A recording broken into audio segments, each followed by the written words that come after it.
Welcome to our 7th tutorial in Photoshop.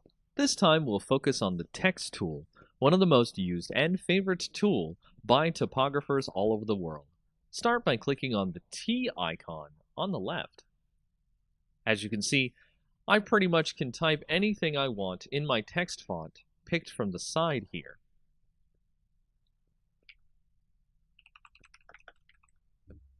I can select bold, italics, underline, and more. Things like all caps, small caps, stuff like that. Of course, make sure your text is showing up in the correct color that you need for your image. Here, I've selected to make sure that it stands out from the image. Also, as you learned from before, text occupies its own layer, and if you need to select the text quickly, you can hold Control and click on the T icon on the layer as well to select all the text that you've written out. From there, you can change some other settings on other pages of the text panel, including paragraph settings, layout, and more. One last thing, you can click and drag a selection area of where text will go exclusively into.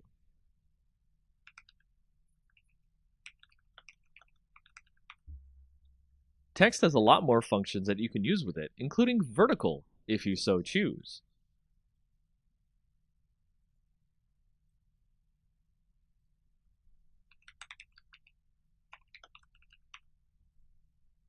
So have fun! Welcome to the 4th tutorial in our series about GIMP. In this tutorial, I'll talk about how layers work in GIMP, as well as how to move layers, resize them, and merge them. As you can see, I have my image ready in GIMP, so get ready to work with the layers in it. Over to the right, you can see the layers list. The icon at the top of the box here shows layers as stacks of paper to help you visualize what you're doing. If I want to quickly move one layer on top of another, you can just drag the layers in order to reorder them. Layers, like Photoshop, are the best way to organize your data and create complex and interesting images from past parts of your project and make it visually stand out. To create a new layer, all we have to do is click on the New Page icon at the bottom of the Layers window on the right. Doing so will bring up a dialog box that will ask us what to call the layer, what size of the layer we want, which will default to the size of the image, and what to fill the layer with. To resize any layer, just right-click on the layer, then click on Scale Layer. Doing so will open another dialog box that will allow you to change the size of the layer's width and height. You can also use the Scale tool from the previous tutorial. Merging layers is also pretty easy as well. Just order the layers you want to merge, with the topmost layer being the one you want to merge with the layer below. Right-click the layer, and then click Merge Down. It will add the layer you right-clicked onto the layer beneath it, becoming one layer. After that, you should now know how to merge, move, and resize layers as you see fit. Easy! The third in our tutorial series for GIMP will introduce you to the basics of resizing images as well as cropping, rotating, and flipping images. These features are very similar to Photoshop, but how you do them in GIMP may differ. Start by having your document loaded into GIMP. You can see we have our image ready for moving it around. Once you want to resize your image, go to the Image drop-down, then to Scale Image.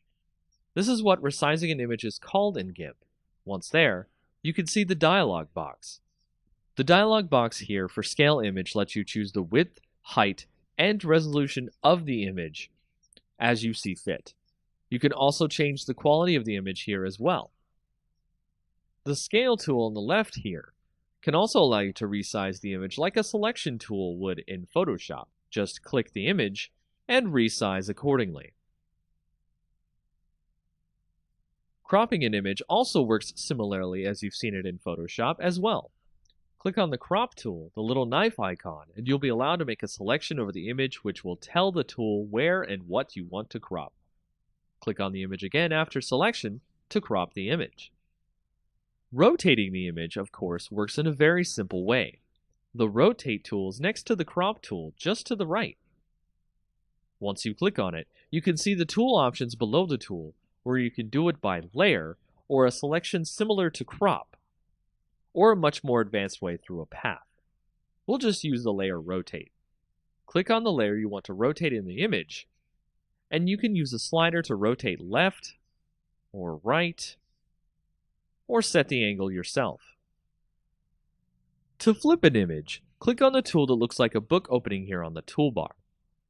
Set the preferred way to flip the image, horizontal or vertical on the tool options, and just click on the image. Easy. With this, you can move and rotate, flip and resize the image just the way you want to. Hello, and welcome to the 4th tutorial in our Photoshop series. In this tutorial, we'll talk about how to crop and resize images, as well as explain what resolution is and how you can get it to work for you. Let's get started. With a Photoshop document open, you can see that I have the image ready to be manipulated. What we'll do today is show off how to crop parts of the image if you need some bits of it for your projects. To crop, click on the crop image icon on the left here. This is actually one of 2 ways we can crop the image as well, and I'll show the second in a moment. After you click it, like before, drag a selection out of what you want to crop the image to. Cropping the image means you select those parts of the image and only those parts. When you're ready, right-click and select Crop. The second way we can crop the image is to go back, select an area with the Selection tool, and click Crop from the Image drop-down menu. Next, we'll go over how to resize an image. Resizing is a great way to get an image into a smaller or larger specified size for a client on a job or a project you're working on. First, have your image ready, then click the Image drop-down menu. Click Image Size. From there, you can see we have a menu similar to our initial New Document window, where you can change the size of the image. If the little link icon is there, this means that the image will keep its ratio as you change the size. Change the size to whatever you wish, and it will do it for you after you press OK. Need something at 800 width? It'll change the size of the image to fit that width and change the height accordingly. Lastly, I'll talk about resolution. As you can see here on the Image Size Properties window, you can see here that the resolution is 72 pixels per inch. That means the image itself will not be very large. If we change it to something like 300 pixels per inch, the image will be very large, and this is a good way to get your image to scale up quickly for banners, or scale it down so that you can fit it inside a smaller file size. Here's a more advanced tutorial in our 9th in the series on Photoshop. We'll be making a gold text effect that makes it look as if our text was dipped in gold. Start out by having text ready in your image. Here we have our text from the last tutorial with all the layer blending options removed to start fresh.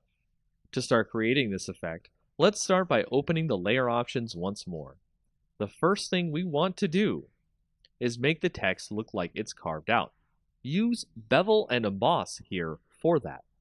As you can see, our text now looks like it has a curve to it or a 3D look. Let's change that look by clicking on Gloss Contours drop-down menu and click the Ring Contour.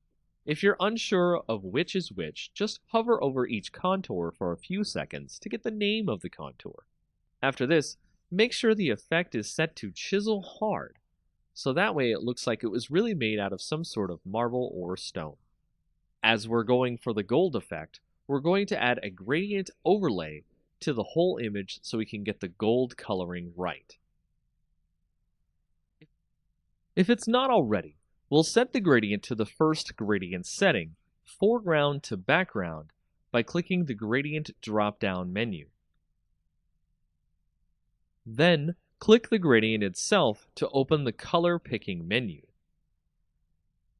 We'll set the colors here by double-clicking the color spots here on the bottom of each gradient to something yellow and brown so that it looks gold.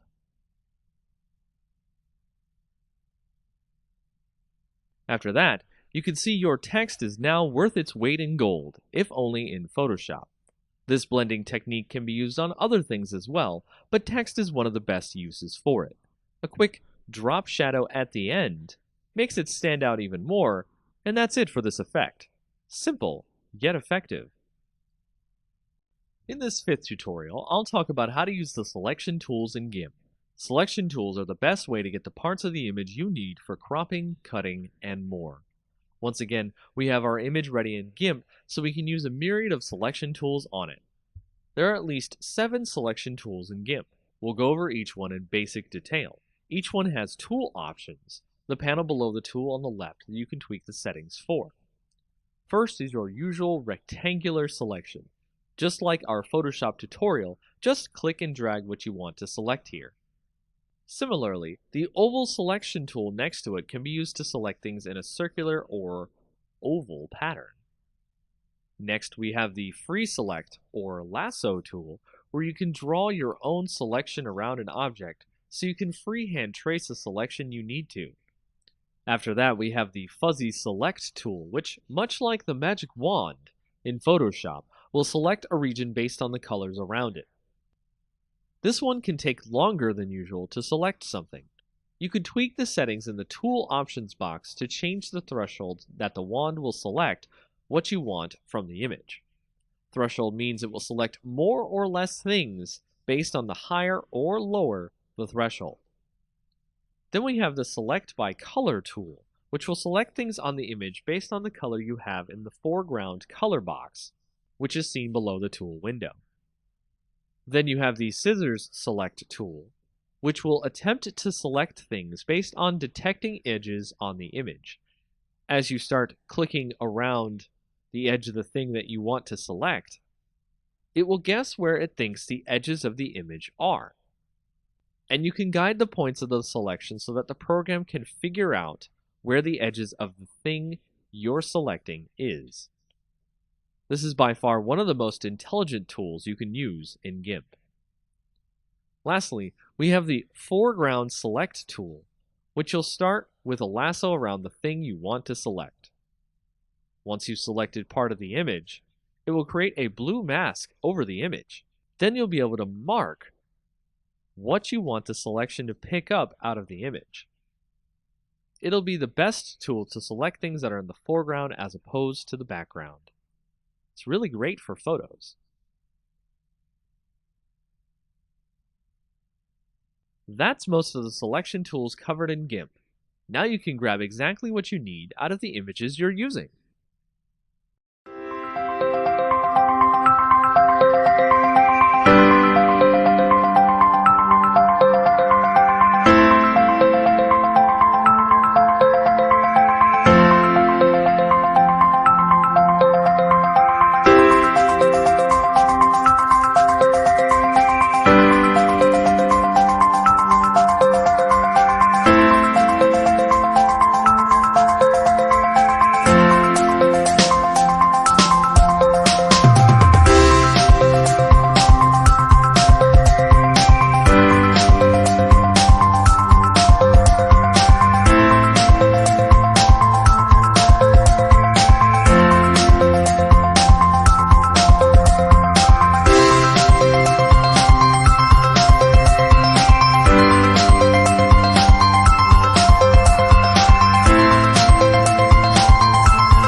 In our 6th tutorial on GIMP, let's start using the paint tools and learn the tool options the paint tools use.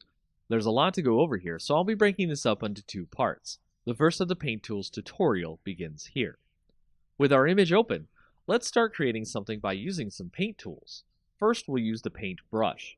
Make sure to check the tool options on all of these, as they will be very useful for doing what you need with each one. In the tool options here, you can see that there's a mode setting, opacity to your brush, what the brush looks like, how hard it is, think like an actual brush on an image, how soft or hard do you want the tip to press on the painting, the size of the brush, angle, and more. For now, we'll just leave it as is and create a quick square. Next, we'll move on to the bucket fill tool. Here we can see that in the tool options, we have the option to change the opacity, change it so that we fill up the spot with the tool with the foreground or background color, or even a pattern if we want to. The options below that allow us to either fill the whole selection as much as possible, or just similar colors if we want more reserved filling. Threshold here will determine how much the tool will try to overflow into the nearby colors beyond what you have filled in. Here we'll fill in our square with our background color. As you can see, with the similar colors option, it will fill in everything except the transparent edges around our square border, leaving a little bit unfilled. Patterns can be applied too from the bucket. So let's apply a quick pine wood pattern here to give the box a little wooden feel to it. Here you can see it will paint over our white fill with a nice wooden texture. Our box is starting to look like an actual wooden box. Next, we'll do a gradient or blend fill. So we'll apply a gradual color change from our foreground to our background color. This works very similar to bucket fill, just that you can choose the colors you want to fill in either as a foreground to background selection or to a preset selection of your choice. The shape can be changed as well to create more impressive gradients. Here I'll make a radial gradient inside our box fill. Make sure you select what you want to gradient as well, otherwise you'll add the gradient to your entire layer. Click and drag to determine what direction you want the gradient to go. The ink tool is similar to the paintbrush, but it creates an ink-like pool of color that works similar to real ink. The longer you stay on a spot, more comes out, and the strokes ebb and flow, much like real ink. Change the options as you need in the Tool Options window. We'll draw a little smiley face on our box. The airbrush tool is very similar to an actual airbrush, where a constant flow comes out that allows you to quickly touch up or brush color onto the image in a way that can be modified. As you see in the tool options, one of the important settings is rate, and the other is flow. Tweaking these will change the way the airbrush comes out. Watch as I set the flow to about 20. And see what happens. Now, 30.